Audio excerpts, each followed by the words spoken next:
Hello friends, welcome. Recently central government ने unified pension scheme यानी UPS launch की है, जो कि 1 अप्रैल 2025 यानी 1 अप्रैल 2025 से इफेक्टिव होगी। आज की इस वीडियो में अपन डिस्कस करेंगे ओपीएस से एनपीएस आया, एनपीएस से यूपीएस आ गया, इन तीनों में डिफरेंस क्या है, सिमिलरिटीज क्या है और इंप्लॉइज को एनपीएस से यूपीएस में जाने में क्या बेनिफिट्स है। ओपीएस, एनपीएस और यूपीएस में कंपैरिजन डिस्कस करने से पहले मैं ब्रीफली यूपीएस के बारे में बता देता हूं क्या क्या प्रोविजंस हैं। मैं स्टार्ट करता हूं। यूपीएस में पेंशन जो दी जाएगी वो आपकी सर्विस के आखिरी 12 मंथ यानी 12वें मंथ का एवरेज निकाला जाएगा कि बेसिक इन 12 मंथ्स में कितना था, उनका एवरेज निकाला जाएगा और उसका 50% पेंशन के रूप में आपको मिलेगा। और इस 50% के लिए मिनिमम आपको 25 ईयर सर्विस करनी पड़ेगी, 25 ईयर और मोर। उसके साथ ही इसमें यह प्रोविजन भी है कि मिनिमम जो पेंशन है वो 10,000 रुपए पर महीना होगा, लेकिन उसके लिए इंप्लॉय की सर्विसेज एटलीस्ट 10 ईयर यानी 10 साल या उससे ज्यादा और 25 ईयर से कम। इस पीरियड में जितनी भी आपकी सर्विस हुई है, आपने मान लीजिए 15 साल सर्विस की है, 20 साल सर्विस की है, तो प्रोपोर्शनेट रूप में आपको पेंशन मिलेगी, लेकिन 10 साल से ज्यादा की सर्विस करते ही 10,000 रुपए पर मंथ तो मिनिमम आपको मिलेगी ही मिलेगी। और यूपीएस में डियरनेस रिलीफ का भी प्रोविजन रखा है, जिसमें चाहे वो एश्योर्ड पेंशन हो, चाहे वो मिनिमम पेंशन हो, चाहे फैमिली पेंशन हो, इन तीनों ही कैटेगरी में डियरनेस रिलीफ आपको दिया जाएगा यूपीएस में भी। और इसके साथ एक लमसम अमाउंट आपको at the time of retirement भी दिया जाएगा। एक चीज मैं और डिस्कस करना चाहूंगा कि जो एम्प्लॉय रिटायर हो चुके हैं एनपीएस की कैटेगरी यानी 2004 के बाद जो रिटायर हुए हैं, एनपीएस में रिटायर हुए हैं, उनके लिए भी ये यूपीएस लागू होगा। और जो भी उनका बेनिफिट्स ड्यू रहेगा, जो भी उनमें डिफरेंस रहेगा एनपीएस और यूपीएस में, वो डिफरेंट अमाउंट आपको पे कर दिया जाएगा एरियर के रूप में।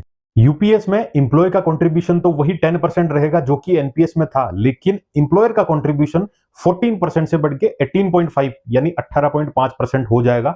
गवर्नमेंट के डाटा की बात कर लेते हैं कि कितने सारे इंप्लॉइज को बेनिफिट मिलेगा यूपीएस से। तो गवर्नमेंट का ये कहना है 90 लाख 90 लाख इंप्लॉइज को बेनिफिट मिलेगा, जिसमें 23 लाख सेंट्रल गवर्नमेंट इंप्लॉय है, 3 लाख सेंट्रल ऑटोनोमस बॉडीज के इंप्लॉय है और 56 लाख स्टेट गवर्नमेंट्स के इंप्लॉय हैं और 10 लाख स्टेट ऑटोनोमस बॉडी के इंप्लॉय हैं। अगर स्टेट गवर्नमेंट्स भी यूपीएस लागू करता है तो 90 लाख इंप्लॉइज को यूपीएस का बेनिफिट मिलेगा। अब तक क्या था कि एनपीएस में कोई अश्योर्ड पेंशन नहीं है, यानी मार्केट पे डिपेंड करता है, मार्केट डाउन रहेगा तो पेंशन कम आएगी, मार्केट अप रहेगा तो पेंशन ज्यादा रहेगी। लेकिन यूपीएस में यह बताया गया है कि एक सर्टेन लिमिट जो है यानी 50% जो आपको पेंशन मिलनी है वो पेंशन आपको मिलेगी चाहे मार्केट कितना भी डाउन हो। एज ए एग्जांपल आपको 50,000 रुपए पेंशन मिलनी थी, लेकिन मार्केट डाउन की वजह से एनपीएस में वो मान लीजिए 30,000 रुपए पेंशन मिलती है आपको, लेकिन यूपीएस ये कहता है जो ये डिफरेंस है 30,000 और 50,000 का, वो गवर्नमेंट आपके फंड को कहां कहीं यूटिलाइज करके, कहां इन्वेस्ट करके उस 30,000 को 50,000 की लिमिट तक पहुंचाएंगे। यानी एक बेंचमार्क है, 50% तो पेंशन आपको मिलनी ही है, वही यूपीएस में कहा गया है। और वही मार्केट अच्छा है और आपको रिटर्न ज्यादा मिल रहा है तो पेंशन ज्यादा मिलनी चाहिए आपके इस 50% से, वो मिलेगी, उसमें कोई इश्यू नहीं है। अब देखते हैं कंपैरिजन क्या डिफरेंस है ओपीएस, एनपीएस और यूपीएस में। मैं स्टार्ट करता हूं। फर्स्ट है पेंशन। ओपीएस में 50% आपको पेंशन मिलेगी, जो कि लास्ट ड्रॉन सैलरी जो रहेगी उसकी 50% मिलेगी प्लस डीए मिलेगा। वहीं एनपीएस में कोई भी ऐसी फिक्स नहीं है पेंशन, मार्केट लिंक्ड इन्वेस्टमेंट है, कितना रिटर्न देगा उस पर डिपेंड करेगा कि आपको कितनी पेंशन मिलेगी। वहीं यूपीएस में आपको 50% पेंशन मिलेगी average basic salary last 12 month की प्लस डीए। सेकंड है कंट्रीब्यूशन ऑफ एम्प्लॉय। एम्प्लॉय का कंट्रीब्यूशन ओपीएस में नहीं था, एनपीएस में 10% बेसिक और डीए का था और यूपीएस में भी वही है, बेसिक और डीए का 10%। थर्ड है कम्यूटेड कॉर्पस है उसका विड्रॉल। ओपीएस में जीपीएफ का पूरा अमाउंट था वो मिल जाता था, एनपीएस में कॉर्पस का 60% आपको रिटायरमेंट के टाइम पे आप ले सकते हैं और वो टैक्स फ्री रहेगा, और बाकी जो 40% बचेगा उसे एन्युटी स्कीम में इन्वेस्ट करके आपको पेंशन दी जाएगी। यूपीएस में ऐसा कुछ भी मेंशन नहीं है कि कहां कितना ले सकते हो, कहां कितना इन्वेस्टमेंट है। जब भी क्लियरिफिकेशन आएगा तो वो आपको इन्फॉर्मेशन प्रोवाइड कर देंगे। फोर्थ है जीपीएफ। जीपीएफ सिर्फ और सिर्फ ओपीएस जो ओल्ड पेंशन स्कीम है उसमें था, ना भी एनपीएस में है और ना ही यूपीएस में है। Inflation indexation.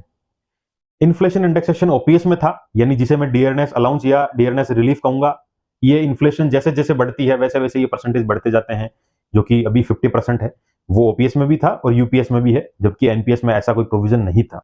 वीआरएस। ओपीएस में क्या होता था, कोई इंप्लॉय वीआरएस लेते थे तो डेट ऑफ वीआरएस, जिस दिन वीआरएस ली है वहीं से उनकी पेंशन स्टार्ट हो जाती थी। वहीं एनपीएस में एम्प्लॉय को अपने कॉर्पस का 20% तो मिल जाता था और जो बाकी 80% बचता था उसे एन्युटी में इन्वेस्ट किया जाता था और उनसे पेंशन दी जाती थी। वहीं मैं यूपीएस में बात करूंगा यूपीएस में वीआरएस लेता है कोई इंप्लॉई तो उससे डेट ऑफ रिटायरमेंट के बाद पेंशन मिलेगी, यानी डेट ऑफ रिटायरमेंट है उससे पहले उन्होंने वीआरएस ले लिया, चाहे कितने भी टाइम पहले वीआरएस लिया हो, पेंशन उसी डेट ऑफ रिटायरमेंट की डेट से ही मिलेगी। मिनिमम पेंशन, ओपीएस में मिनिमम पेंशन 9,000 रुपए प्लस डीए था, एनपीएस में कोई भी मिनिमम या मैक्सिमम की लिमिट नहीं थी। वहीं यूपीएस में मिनिमम पेंशन 10,000 रुपए प्लस डीए है।